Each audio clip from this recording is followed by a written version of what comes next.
Breaking news आ रही है। खबर है कि 2 दिन पहले पुतिन ने परमाणु बम दागने वाली अपनी जिस सबसे ताकतवर मिसाइल का टेस्ट किया था, उसकी जासूसी करने के लिए अमेरिका ने अपने 2 हवाई जहाज उसके पीछे लगाए थे।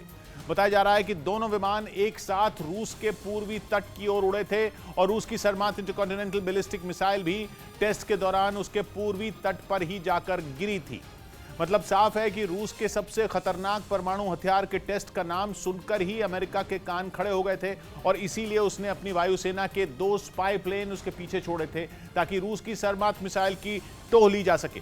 असल में यूक्रेन युद्ध के बीच 2 दिन पहले जब रूस ने अपनी सरमात इंटरकॉन्टिनेंटल बैलिस्टिक मिसाइल का परीक्षण किया, तभी से अमेरिका और उसके साथी देशों में हड़कंप मचा है। रूस की यह मिसाइल इतनी ताकतवर है कि अमेरिका भी उससे खौफ खाता है और इसीलिए वो उसे सेटन यानी शैतान कहता है।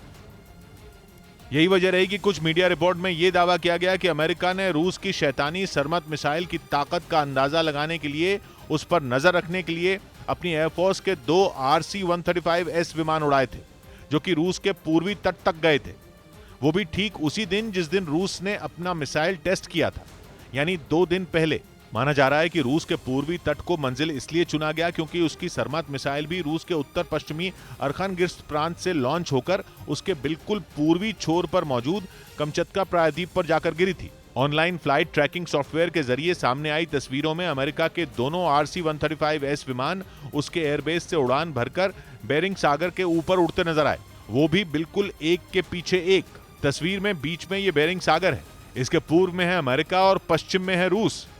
रूस की तरफ यह है कमचत्का प्रायद्वीप, जहां 2 दिन पहले उसकी सरमत मिसाइल टेस्ट के दौरान गिरी थी। इसलिए माना जा रहा है कि अमेरिका के दोनों विमान रूस की सरमत इंटरकॉन्टिनेंटल मिसाइल की जासूसी करने ही निकले थे और रूस के कमचत्का की तरफ गए थे।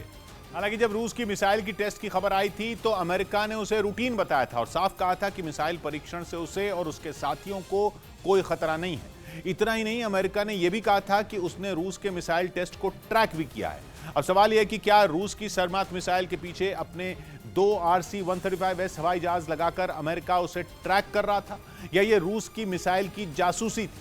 ये शक इसलिए क्योंकि अमेरिका के इस काम के लिए अपने RC-135S प्लेन को चुनने के पीछे रक्षा विशेषज्ञों को साजिश की बू आ रही है। इसकी वजह यह कि RC-135S प्लेन अमेरिका ने अपने दुश्मन की जासूसी करने, उस पर नजर रखने के लिए ही बनाया है।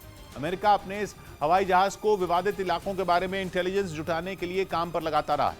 अमेरिका के पास इतने हवाई जहाज हैं, वो कोई और भी विमान तो उड़ा सकता था, लेकिन उसने RC-135S जासूसी करने वाले प्लेन को ही क्यों चुना, और वो भी उसी दिन क्यों उड़े जिस दिन रूस की मिसाइल का टेस्ट था? मीडिया रिपोर्ट का दावा है कि 2 दिन पहले जब रूस की सरमत मिसाइल का टेस्ट हुआ, उसी दिन अमेरिका के दोनों RC-135S हवाई जहाजों ने अलास्का में अमेरिकी वायुसेना के अड्डे से उड़ान भरी और फ्लाइट ट्रैकिंग सॉफ्टवेयर में वो बेरिंग सागर के ऊपर उड़ते नजर आए।